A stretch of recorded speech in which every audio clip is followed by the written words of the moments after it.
Hey, ¿qué tal, cinéfilo, cinéfila? ¿Cómo estás? Espero que estés muy bien. ¿Ya viste una peli? Espero que sí. El día de hoy continuamos con la maratón de las películas live action de Spider-Man en vista de la película próxima a estrenarse, Spider-Man No Way Home. Y como pueden ver, acá tengo las fotos tomadas de las escenas, creo yo, más relevantes, más importantes, más enriquecedoras a nivel narrativo, a nivel visual y a nivel dramático. Spider-Man 2 comienza con una secuencia de apertura clásica muy buena, muy elaborada, que a comparación de su antecesora se nota de que acá le pusieron mucho más empeño en el ámbito visual. Todos estos artes conceptuales que no sé si los hicieron para la primera y simplemente los reutilizaron, o es de que lo hicieron específicamente para esta secuela. Acá tenemos la trágica escena con el tío Ben, uno de Spider-Man, este sí parece muy arte conceptual, el rostro de Mary Jane y Peter aquí ya caminando en una de las últimas escenas de la primera parte, junto con los créditos, ¿no? Por eso es una secuencia de apertura clásica. Esta secuencia tiene como propósito introducirnos cómo va a ser este universo, el estilo visual que adoptará la narrativa para el desarrollo de la historia. Y como primera escena de la película nos presentan a Mary Jane otra vez, pero en un distinto contexto. Esta vez está en una especie de imagen que con la ayuda del traveling out se va alejando y termina siendo un gran cartel que nos da a entender por estas palabras de que ya se ha convertido en una modelo, ¿no? La forma en la cual comienza esta peli nos dan a entender de que Mary Jane también va a ser un personaje importante para esta secuela. Luego ya nos presentan a Peter Parker ya más adulto, ya más maduro, con trabajo. Sin embargo, esta primera escena es el inicio de un montón de acontecimientos negativos. De una u otra manera refleja que no le está yendo bien en la vida adulta. Peter tiene que entregar 21 pizzas, si mal no me equivoco, en 7 minutos y medio, o será despedido. Luego ya intentando entregar las pizzas en este tiempo récord, notamos la primera manifestación a nivel visual que se hará un hábito a lo largo. El zoom in, que lo notamos en el reloj, ahora está mucho más cerca. Lo mismo con Peter. De un plano busto pasa a un primerísimo primer plano. Este acercamiento agresivo sirve para dar dramatismo y ausencia de veracidad, falta de realismo, lo que es al fin y al cabo esta película, una película de superhéroes. Y en esta primera escena nos presentan de una vez uno de los conflictos secundarios de la película, Harry y Peter. Como Peter le toma fotos a Spider-Man, Spider-Man mató al Duende Verde y el Duende Verde era el padre de Harry, Harry necesita respuestas y el único que puede tenerlas es Peter. Peter se niega, no puede decirle quién es Spider-Man, por lo que Harry desea que Peter le revele su identidad para que Harry pueda matar a Spider-Man. Después de esta escena en la cual están celebrando el cumpleaños de Peter, Mary Jane y Peter conversan. Es muy íntima, muy personal esta conversación y el lenguaje visual nos lo hace saber. Están en un plano busto ahora ambos y sin embargo continúa avanzando hacia un primer plano. Ahora Mary Jane y Peter también están en un primer plano. Incluso le está agarrando la cara. Todo apunta acá, yo pensaba de que se iban a besar. El lenguaje visual y cómo estaban platicando era como una sensación de que algo va a pasar aquí. Continúa el progreso visual. Ahora Mary Jane está en un primerísimo primer plano, igual que Peter, que ya se incorporó, pero sin embargo se puede notar de que Mary Jane está en una posición más ventajosa debido a que ella es su amada, es su amor imposible, pero no llegan a nada. Ahora Mary Jane está en un plano medio, ambos se separan, los planos también nos permiten respirar un poco al alejarse y le comenta tranquilamente de que está saliendo con alguien. Peter sigue en un plano busto, la cámara no se ha alejado tanto de Peter, él sigue en el plano que inició en un plano busto debido a que él todavía está ahí, está con el sentimiento de poder confesarle sus sentimientos, de querer confesarle. Él se queda un poco abrupto, desconcertado por esta noticia tan repentina, pero lo sabe disimular exitosamente. Después tenemos la introducción a uno de los personajes que da pie al alivio cómico, la familia Ditkovich, ¿no? El señor que le renta el cuarto en donde Peter se está quedando a vivir, que le tiene un poco de resentimiento, un poco de cólera a Peter porque no le paga la renta, le debe un mes, 2 meses, no estoy seguro, pero le debe dinero. Este personaje es muy bueno debido a que es muy cómico, muy gracioso. Y luego nos presentan a su hija, quien le saluda a Peter y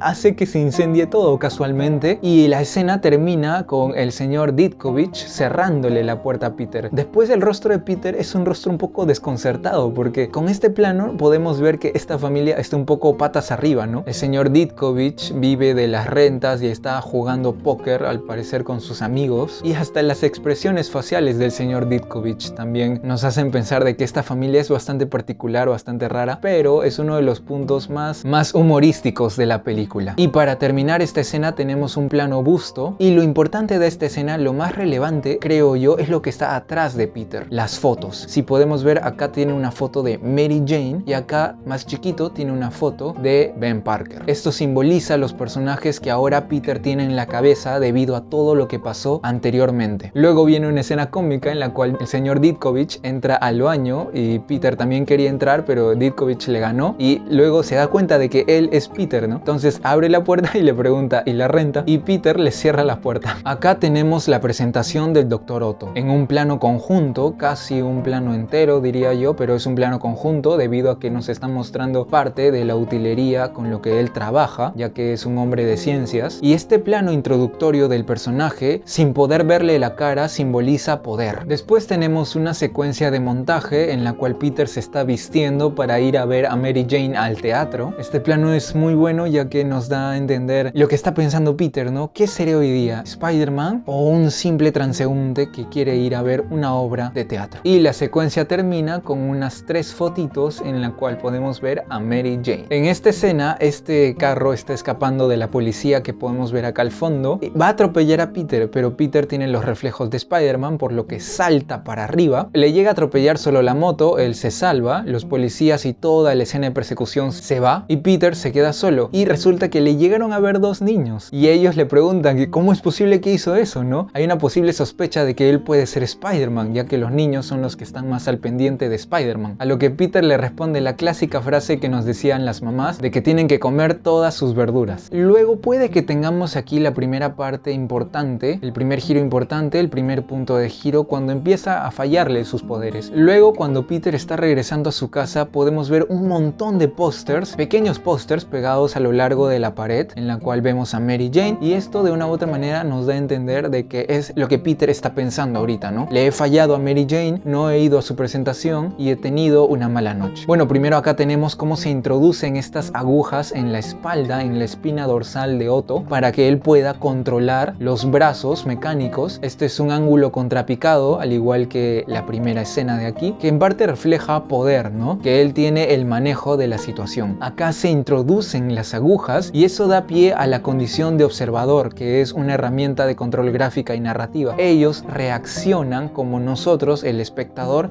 debe reaccionar. Y acá tenemos una presentación ya de los brazos, que luego es todo un tema de conversación. Y acá viene el tema controversial que decía, ¿cómo es posible que los brazos hayan crecido tanto? Esto luego en las siguientes escenas nos dan a entender de que se alargan y se achican cuando ellos desean. Acá tenemos uno de esos giros, uno de esos cambios bruscos de cámara que conectan mucho con este personaje. El ojo del Dr. Octopus y tenemos el ojo, que ya está rojito, eso quiere decir que es malo, de uno de los brazos. Y esta transición es muy interesante, es una transición tipo una gota de agua que cae al mar. Va de J. Jonah Jameson a una escena en la cual se presenta el lugar donde el Dr. Octopus va a construir su nuevo reactor. Este plano me deja mucho que hablar, esto no está bien elaborado, parece todo plano, no hay realismo en esta bóveda sellada. Y aparte, ¿cómo es posible que guarde sus brazos? De la nada aparecen. De hecho, se ve genial en la escena cómo de la nada aparecen, pero ¿cómo es posible que se guarden hasta punto de desaparecer? Esta escena para mí es innecesaria. Vemos como unas personas están en un edificio en el cual el Dr. Octopus está escalando y de repente aparece el brazo introduciéndose en la pared, todos salen corriendo y la escena termina con ella gritando a la cámara. Se me hizo un poco innecesario y hasta incómodo, debido a que no contribuye en nada a la trama. En esta escena notamos cómo la regla de tercios se hace presente, Peter está al centro de la imagen, todos los demás están fuera, para mí, incluso J. Jonah Jameson, que recién me doy cuenta de que también está acá. Después, esta escena, acá, este es un detalle muy importante que quise resaltar, acá es donde se comprueba que los brazos sí se pueden extender, más no, y eso en toda la película, que no se llega a comprobar cómo los brazos se pueden guardar. Y fíjense en este detalle, el basurero está en primer término, y cuando ya se están apagando las luces, lo último último que se va del plano son los ojos de Spider-Man, dando a entender que no va a dejar el traje por mucho tiempo o que va a volver en algún momento. Después tenemos una secuencia de montaje bastante relax, entretenida, en la cual vemos a un Peter Parker solamente siendo Peter, ya no más Spider-Man. Aquí Mary Jane está con su amado y para corroborar, por así decirlo, su amor que le tiene a él, lo besa. Y después del beso nos damos cuenta cómo hay un Traveling In que se va acercando a ella, dejando poco a poco olvidado a su pareja. Ahora ya no lo tenemos casi nada. Y finalmente termina de estar en un plano conjunto casi a un plano